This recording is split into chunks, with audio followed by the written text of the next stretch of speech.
Hi. I thought of a story today that I wanted to tell, and I actually put it in my phone to remind me, because again, sometimes I think of these and then I forget when it's time to do one. So after I finished my sophomore year in high school, the 10th grade, Papa had gotten out of the Air Force that spring, and some years before they had bought a farm in northern Minnesota, which is where all the Carlstead, Minnesota stories come from. So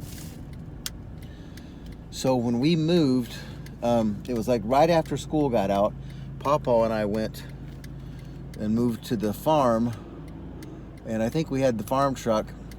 And so just some weird, it was like, for those of you who'll get this reference, it was kind of like the Grapes of Wrath. We had this old farm truck, and the trip from Idaho to Minnesota was a good 2 full days. And it seems to me like the way that he broke it up whenever we went was a half day the first day, a long day in the middle, and then a half day the second day.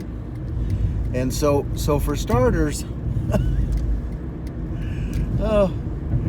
this farm truck had a high bed on it, and so when it came time to sleep, we just pulled off the side of the road out in the country next to a farm field or whatever, and Papa slept in the cab. And then what he did for me was he set a camping cot up underneath this truck on the ground. I mean, the cot was, like a camp bed, and then he set it up basically between the cab and the back wheels underneath the bed of this truck. And then he had this piece of canvas that he used to sort of, so that I guess if somebody came by or came up or whatever, they wouldn't know there was somebody sleeping in there.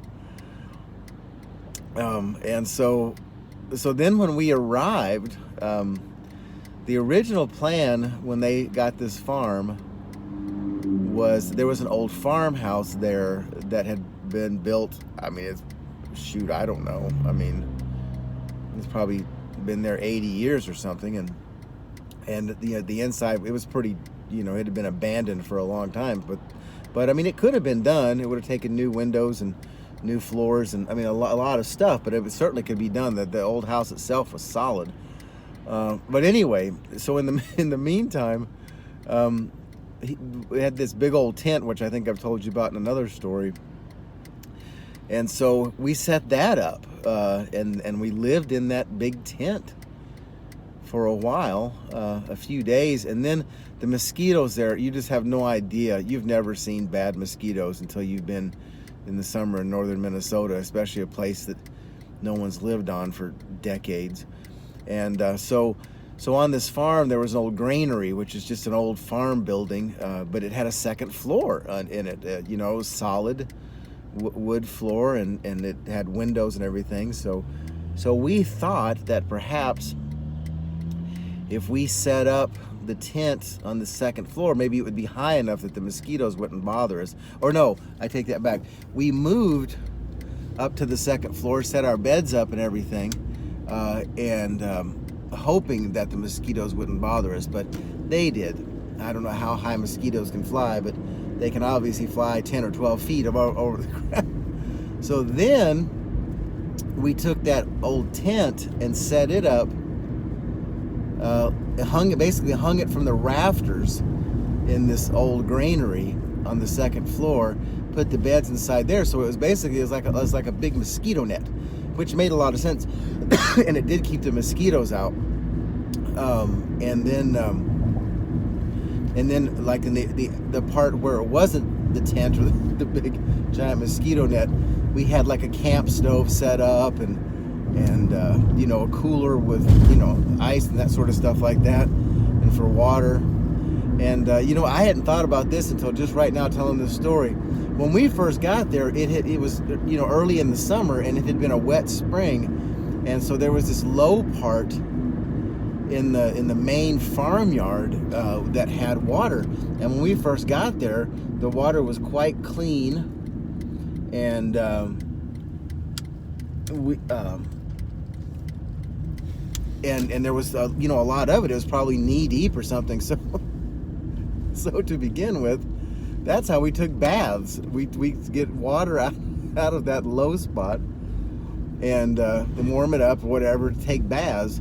We didn't drink it, but we got the drinking water from some people who lived down the road 4 or 5 miles. I don't remember their name, but they had a dairy, and we would go there and get water. So yeah, I mean, and I think about it now, it seemed perfectly okay at the time, and I guess it was, but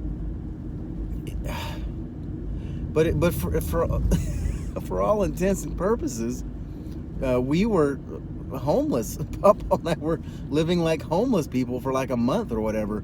Oh, I should probably add another detail that I forgot, and that is that Mama and Uncle Joel did not come for the first month or so because they were selling the house in Idaho, and that had to be finished up and all that. So anyway, yeah, that's my story. I probably have more stories I can tell about that about that time that we spent there kind of being homeless. But anyway, that's enough for today. Thank you. Love you.